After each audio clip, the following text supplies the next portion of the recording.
Good morning, team. Ready for another week? Good morning, Stelios. Hello, Kay. How are When's you? Ryan back? I think tomorrow, if I'm Okay, not mistaken, he will be back.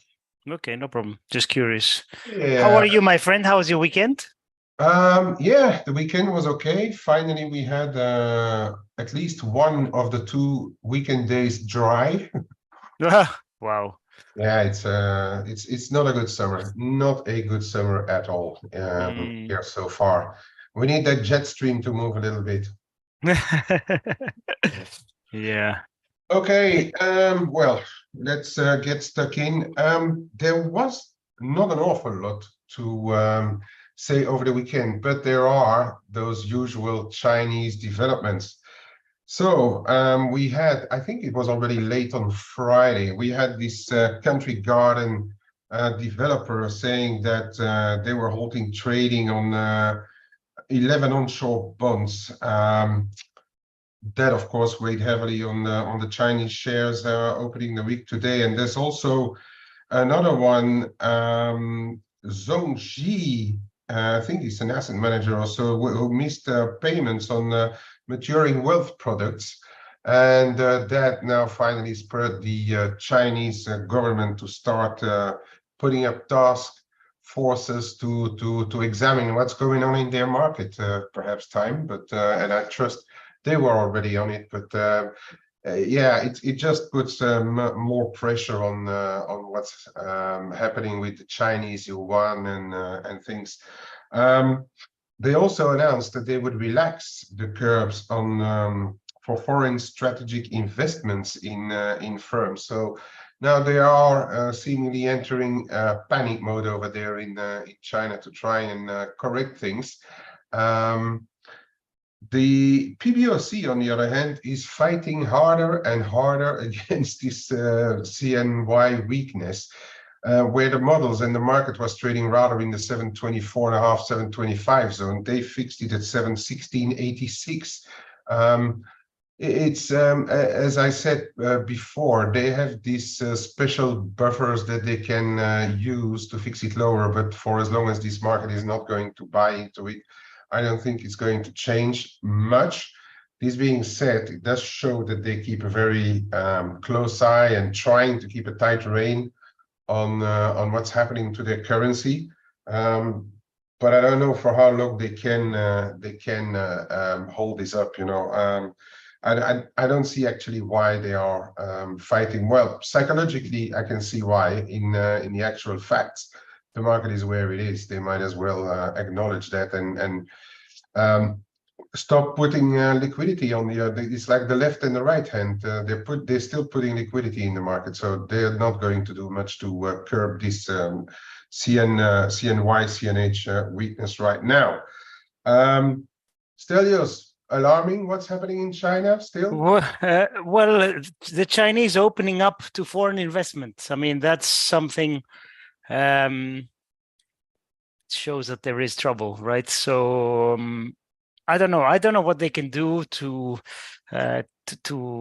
stop the fact that their economy is struggling, really struggling. And we talked about this last week. And it's when you have one of the two biggest economies in the world struggling, then that's going to have an impact on the whole world. But they're doing it the best they can. Well, the problem is the numbers they're giving us are sometimes, the economic numbers are sometimes arbitrary.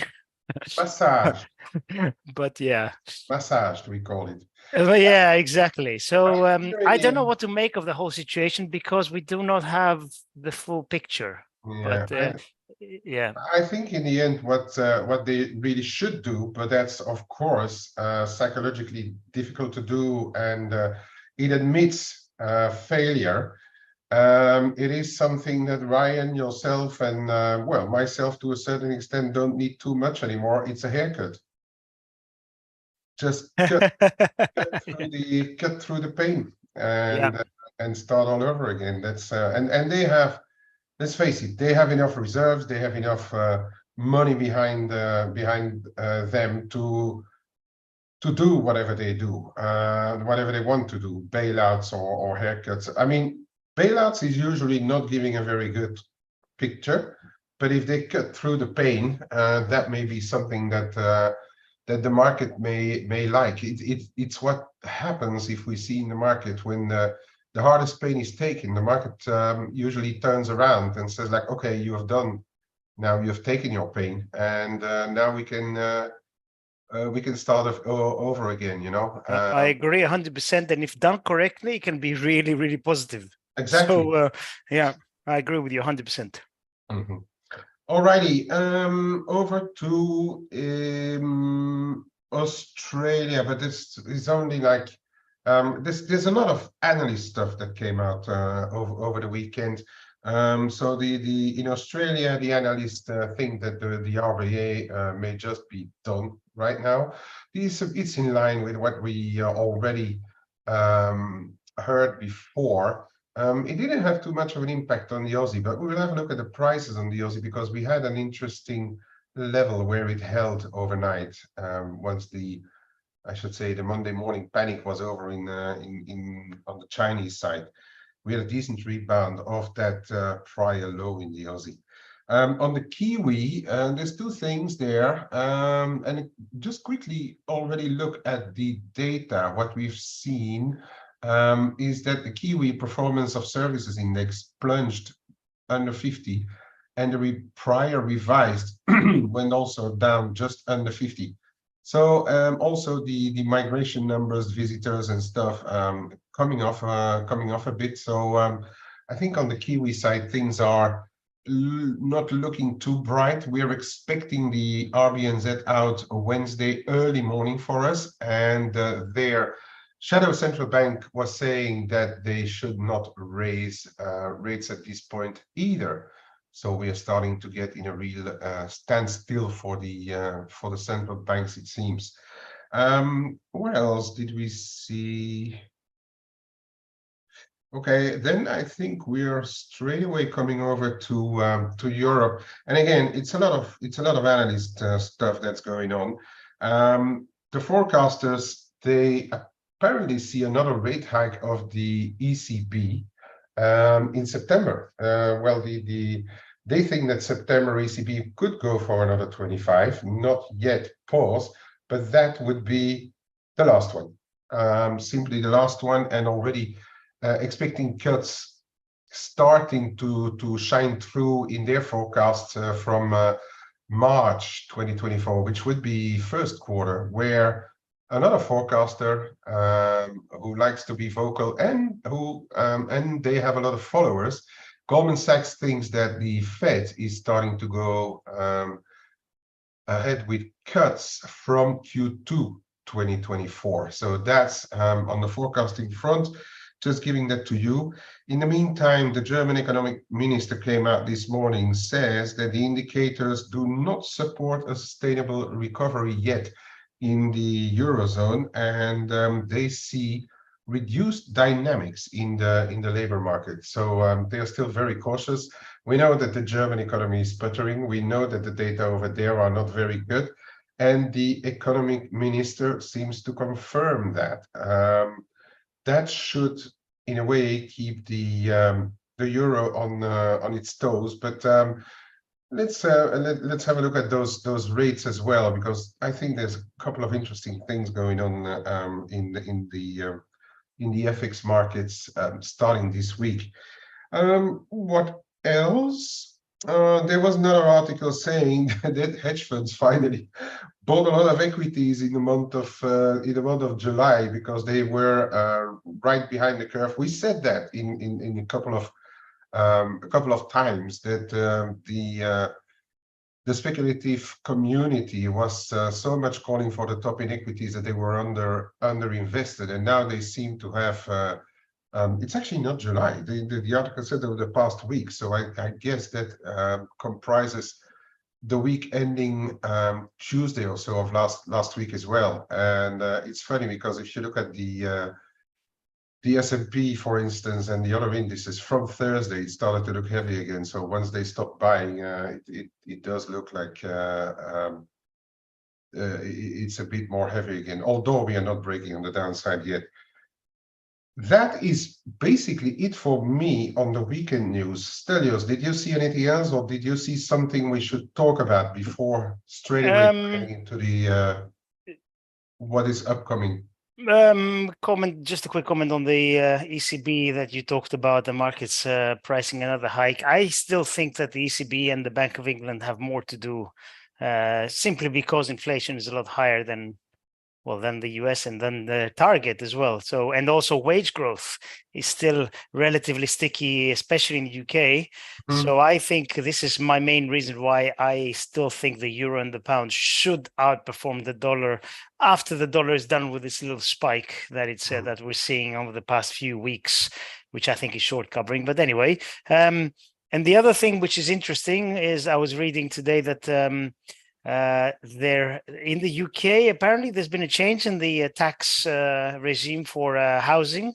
So when you sell property, apparently there's going to be bigger, more tax to be paid. I have to look at the details, but basically this is driving a lot more supply into the market. And we know how much the UK is dependent on the property market. I mean, it's one of the big pillars of its economy and one of the, the wealth creation parts of the UK economy. So if the UK property starts to tank, then that's going to have an issue, a problem with the economy as a whole. Just something to be aware of. And, having lived in the UK for 17 years, I only remember a couple of years where there was a kind of a sell-off in housing. Every other year it was ridiculous, and this was in the early 90s, if you remember. That was a tough couple of years for UK property. But after that, they've just been going one way, and the valuations of properties are just ridiculous. So I think we are way overdue for a correction in the UK housing market, and things like this, taxation and anything else that changes the structural part of it, then that's going to probably exacerbate the correction. But just something to keep in mind, which will affect the pound eventually. Yeah.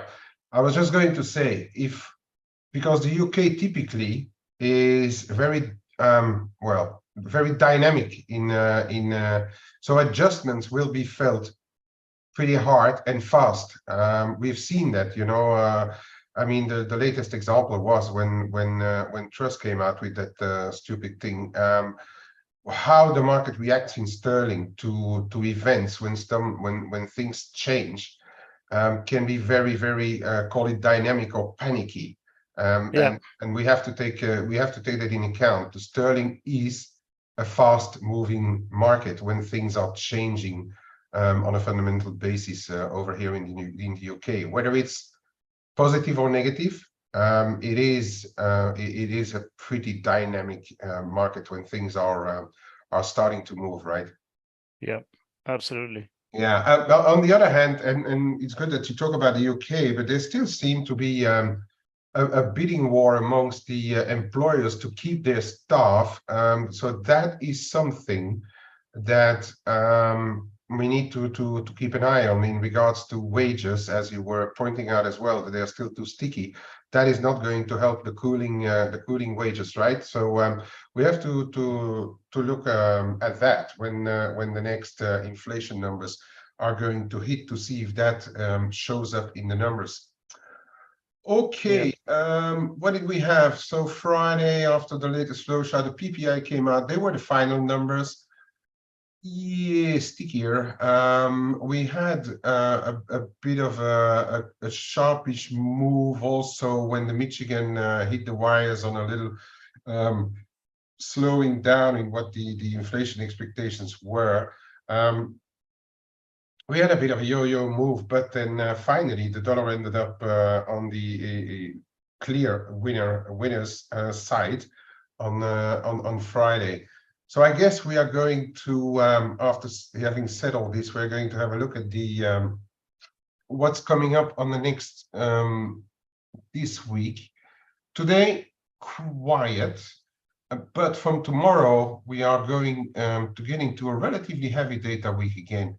We're starting with those Japanese GDP numbers. Really, unless we are seeing really very good numbers, I'm not, Japanese data are what they are.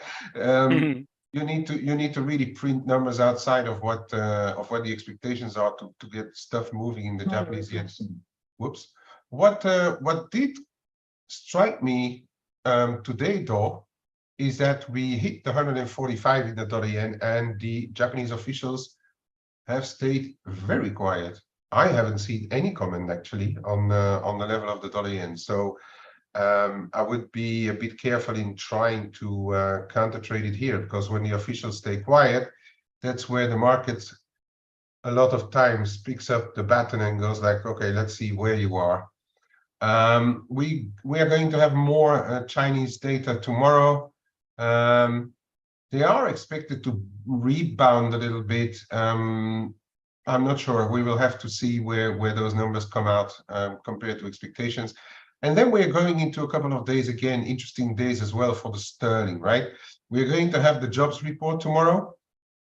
And the day after, we are going to have CPI, PPI, RPI. So if you have sterling positions, just know that we are going to have 2 days of pretty heavy data on the sterling side. So keep it sensible, keep it reasonable if you have sterling positions, and trying to take them over into those numbers. We could be on the move. Then we have a bit of other data as well tomorrow. We are also going to have retail sales in the States tomorrow. We're going to have more price indices coming out tomorrow.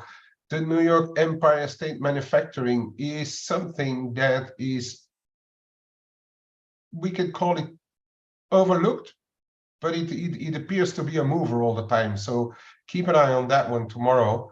We are going to have the Canadian CPI. So you see, we are going into a pretty heavy week. And then we are going to go into Wednesday. We are going to have this RBNZ, as I said already. We are also going to get housing data in the States, industrial production. So you see, there's plenty to stick our teeth in. We are going to have the Norges Bank on Thursday, and then the Philly Fed and all those things further in the week. So get ready. It's a quiet day today. So now we are going to get ready for that week, right? Shall we?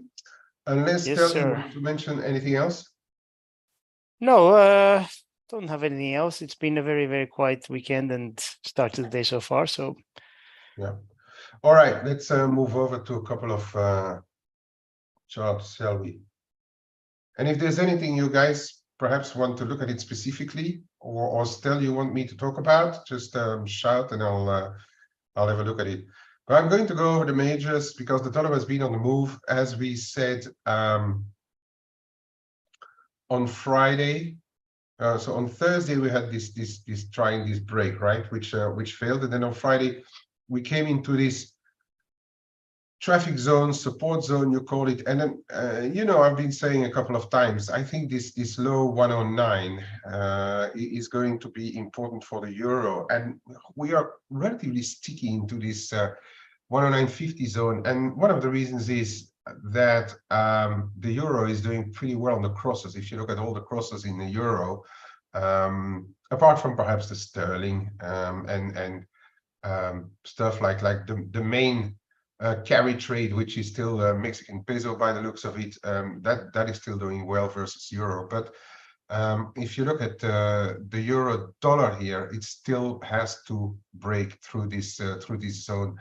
Even though if we break trend lines, I think for the more medium term, as long as this doesn't break, my bias is still to say we are in ranges because of those crosses, So we are going to have to break. Well, the first one is going to be 109.70 again. We know that this 109.70 is already an intraday level where markets have stopped and bounced and broken and stuff like that. So now this trend line comes in around 109.70 as well. So that's going to be your first port of call for the euro. And as I said, on the downside, these low 109s. If they break, then I probably say we are going to have a look at 108 here. But for as long as it doesn't happen, I will not start to really lean onto this too heavily right here and now. Sterling looks a bit the same as the euro dollar. Yes, we broke through this trend line. Yeah, we tested the 108, 126, 70, 80. Yeah, we're not far away, but again here we need to clean this prior low around 126, 2025 and even confirm high 25s here for me to be saying that we are going to be going back to below 125. And I'm also saying it because the sterling crosses are relatively big still, and we did have okay data. So this is not one of my preferred dollar longs right now, but we'll see how the week develops because we know that we have important data tomorrow and the day after. And we are seeing this. Okay, this is now we've got a bit support. I'd say it's a decent pivot on the euro sterling in the low 86s here, but we saw this rejection up here, and we are coming back to more neutral levels. Looks as if sterling and the euro are trying to work together for a little while. So as long as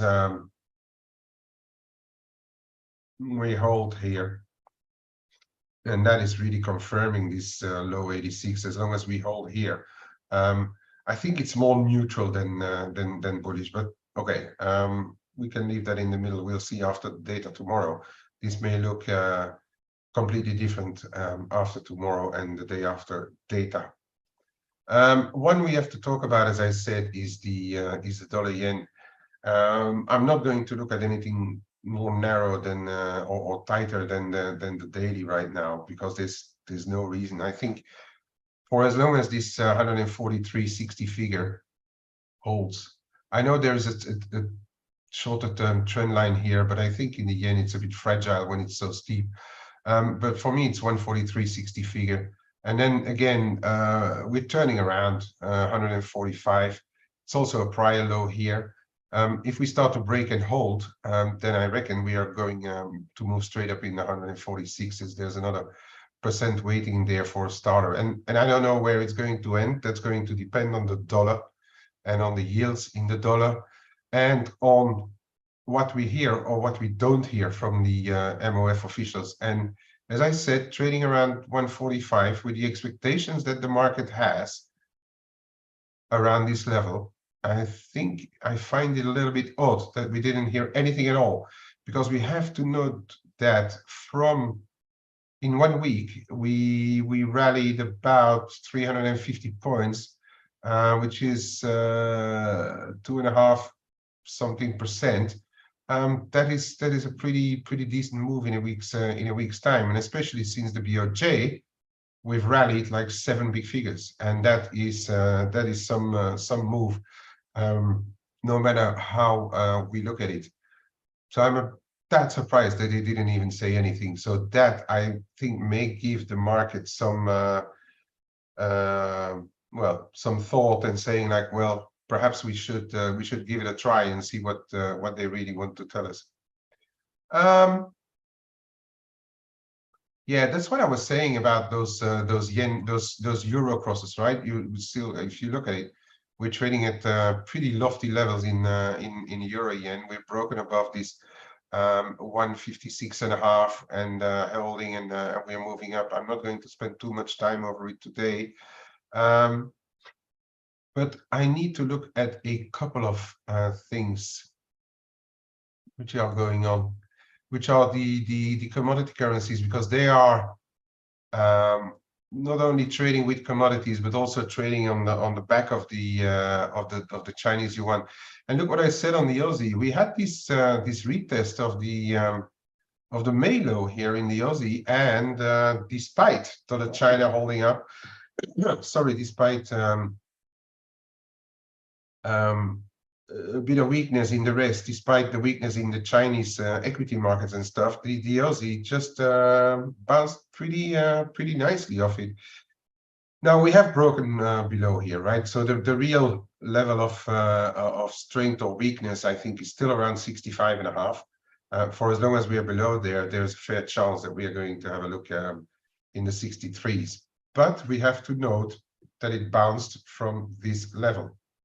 Okay, I'm people in the room know I'm still a bit short from around 65 zone, but no, around 66. Sorry, but we have to pay attention to what's going to happen here around 64.60. Yeah, no, the brand.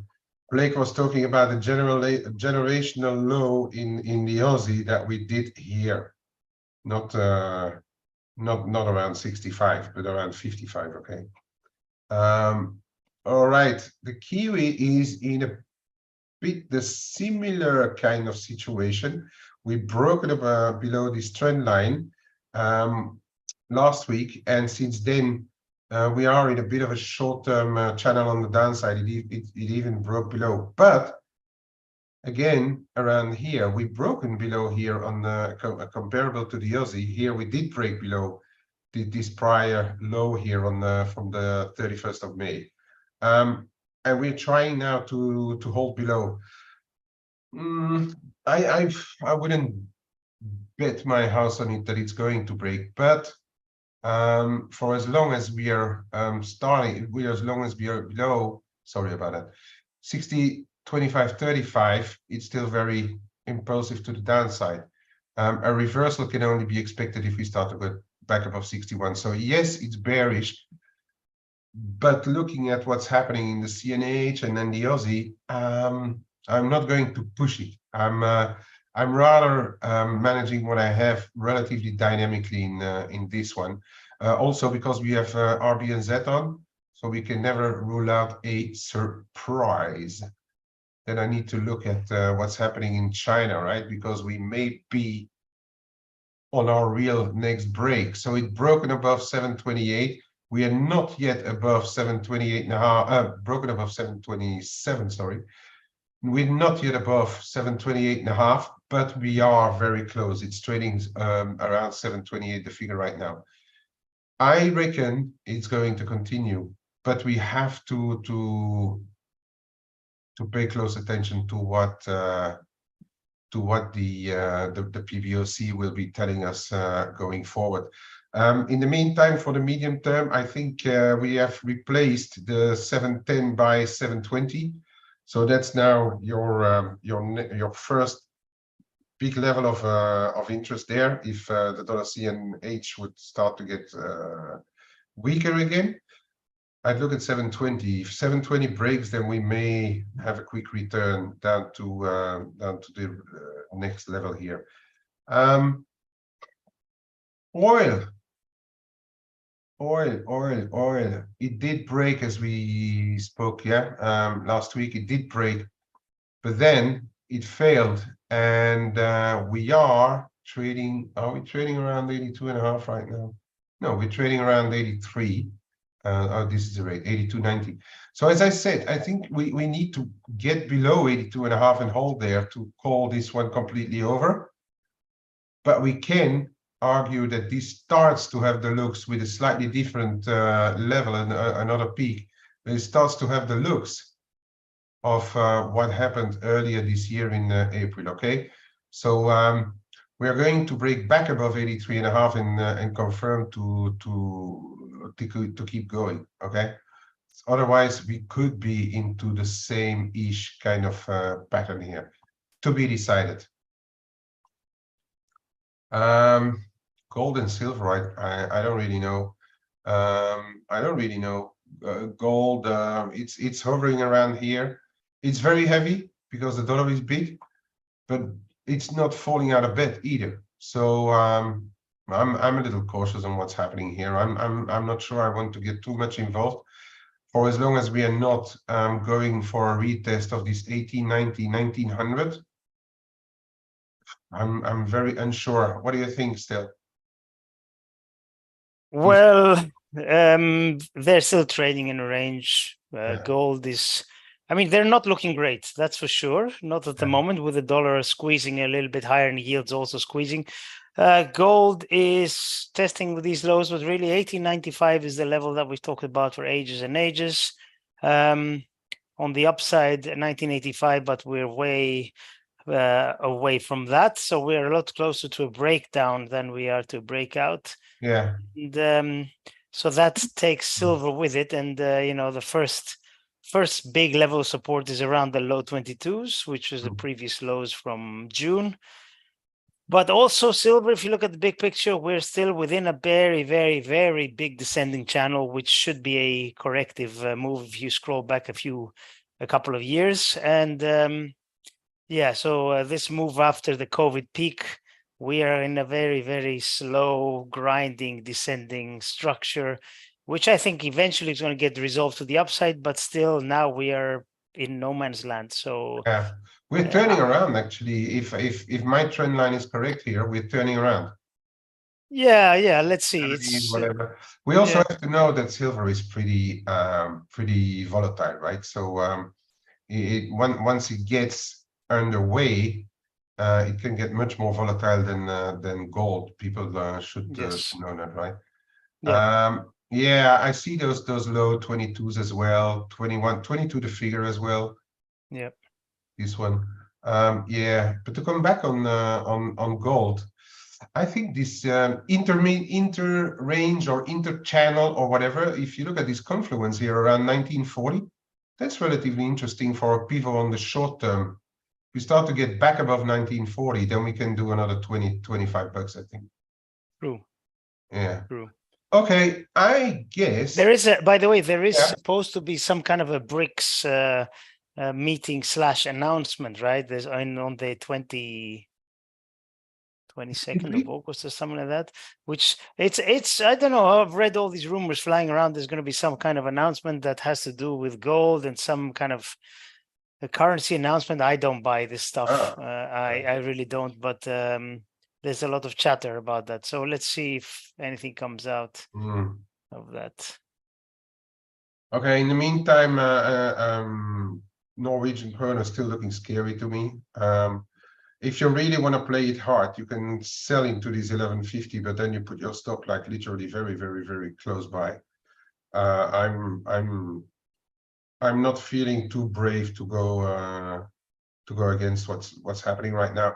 We have Norges Bank on Thursday, right? And they've got their work cut out. So I think that's going to be interesting on the Norges Bank if they are going to react to any of those moves.